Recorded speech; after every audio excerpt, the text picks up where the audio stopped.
Hello friends, स्वागत है आपका हमारे यूट्यूब चैनल मोटिव बुक पे। आज हम एक ऐसी कहानी देखने जा रहे हैं जिसे सुनने के बाद आपको लगेगा कि कुछ लोगों की सोच कैसी होती है, या फिर आप भी उस लोगों की तरह है। यानी लाइफ में कितना भी अच्छा मिल जाए लेकिन हम अपने बुरे का साथ नहीं छोड़ते। ये जो बात मैंने बोली है इसका अर्थ तो आपको कहानी के अंत में ही समझ में आएगा।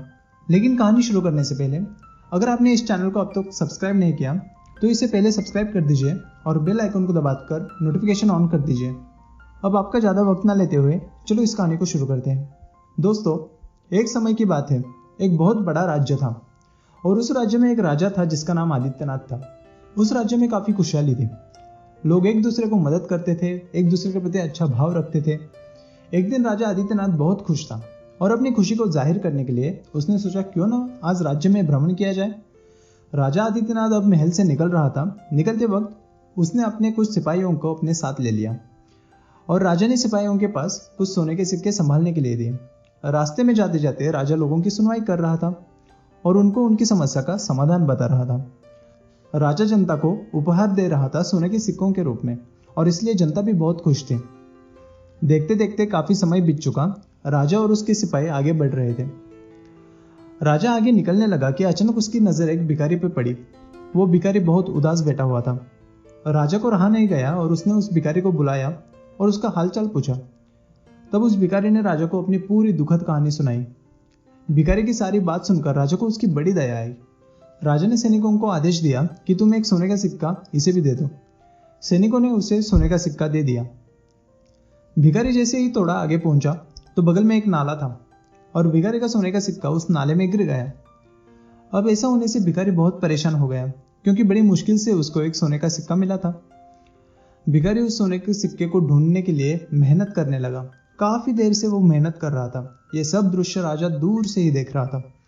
उसने अपने सिपाहियों से कहा, जाओ और उस भिखारी को मेरे पास लेके आओ। सिपाही गए और उस भिखारी को बुलाकर लाए। भिखारी ने राजा को अपनी दास्तां सुनाई। राजा ने कहा, ठीक है, तुम अपना समय बर्बाद मत करो, तुम्हें एक और सोने का सिक्का देता हूँ। और एक कहकर राजा ने सिपाही को आदेश दिया। भिखारी सोने का सिक्का लेने के बाद वापस वही नाले के पास पहुंचा और वापस नाले में अपना गुम हुआ सिक्का ढूंढने लगा। ये देखकर राजा से रहा नहीं गया और उसने सिपाही को आदेश दिया, जाओ और उस भिखारी को फिर से मेरे पास लेकर आओ।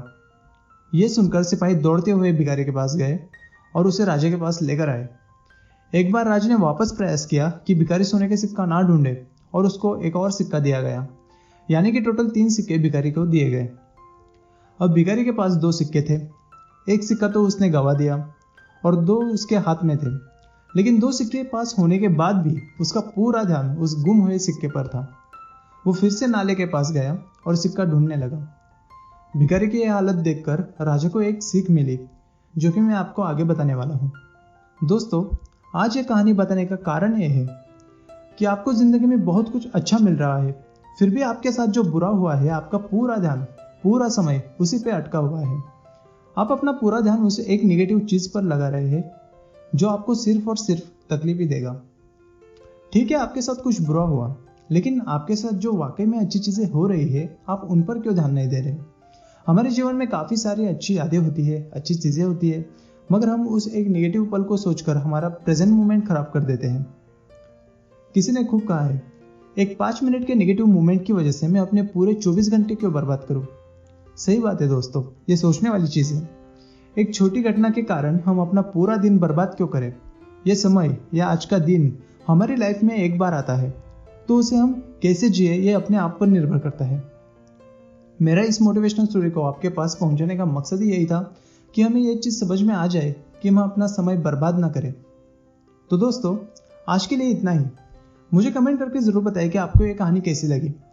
अगर आपको ये कहानी पसंद आई तो इसको लाइक और शेयर जरूर करना और मेरे चैनल को सब्सक्राइब जरूर करना और बेल आइकन को दबा देना ताकि आप मेरी कोई भी वीडियो मिस ना करें। And finally, thanks for watching.